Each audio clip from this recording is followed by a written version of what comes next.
26 तारिख राति 9:30 समय टाउन थाना मत फोन जाइथिला जे थाना आसिक हाजिर होगापी मु पचारि कौन पे ना नाई आप थाना आसिले कथा हाँ थाना डाकवा मत सन्देह है मु 10-15 मिनट जाना पाइली जे ढेंकानाल पौरपालिकर जे निर्वाही अधिकारी अच्छा से मो ना गोटे एफआईआर कर कौन कर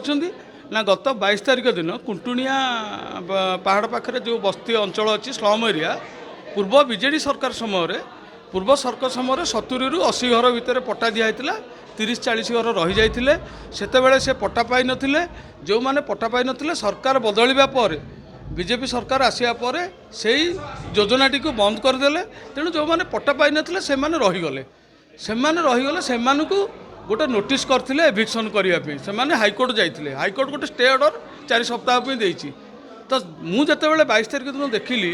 जे 4टा भ्यानर फोर्स एवं 3-4 जन आईआईसी डीएसपी तहसीलदार सब कलेक्टर निजे निर्वाही अधिकारी और पौरपालिकार कर्मचारी मानक धरी गोटे एरिया भितर पशुंट और जानूँ कोर्ट ऑर्डर देला पर भी जबरदस्ती भांगे चेष्टा कले मुझे विरोध करने पर सी मो ना 22 तारिख घटना को लेकर 25 तारिख में गोटे एफआईआर कर सरकारी कार्य में कुआडे बाधा सृष्टि करुच्ची सी से निर्वाही अधिकारी जी ढेंकानाल कॉलेज रू बस स्टाण पर्यंत जबरदखल उच्छेद कर लोक हईराण कर निर्वाही अधिकारी जी सुंदरशुणी ठाकुराणी पाखे 5-6टी गरीब परिवार 40-50 वर्ष है अच्छा से नोटिस लगे हईराण कर भी हाईकोर्टर द्वारस्थ होकर स्टे ऑर्डर अच्छा सी से निर्वाही अधिकारी जी कुंटुनिया पहाड़ तले जो बस्ती जो गरीब मैंने रोच से विरुद्ध में एमती एविक्शन जबरदखल उच्छेद करने ना कोकुआ भय सृष्टि करी क्षमता एवं बलर प्रयोग कर गरीब लोक हईराण कर तेणु तार प्रतिवाद जेहेतु मु जड़े भाइस चेयरमैन लोकप्रतिनिधि मु जाई बुझेगा चेष्टा करी कोर्ट ऑर्डर देती पूर्व सरकार पट्टा देती आपण मैंने जदि पट्टा न दे पारे जो मैंने बाकी रही से जबरदखल उच्छेद कर अधिकार नहीं कारण से भी पट्टा पाइबा योग्य किसी रही जाती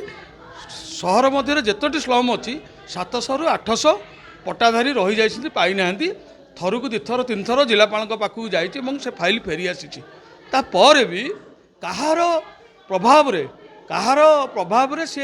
एमती बारंबार ढेंकानाल भांगी आसला दिन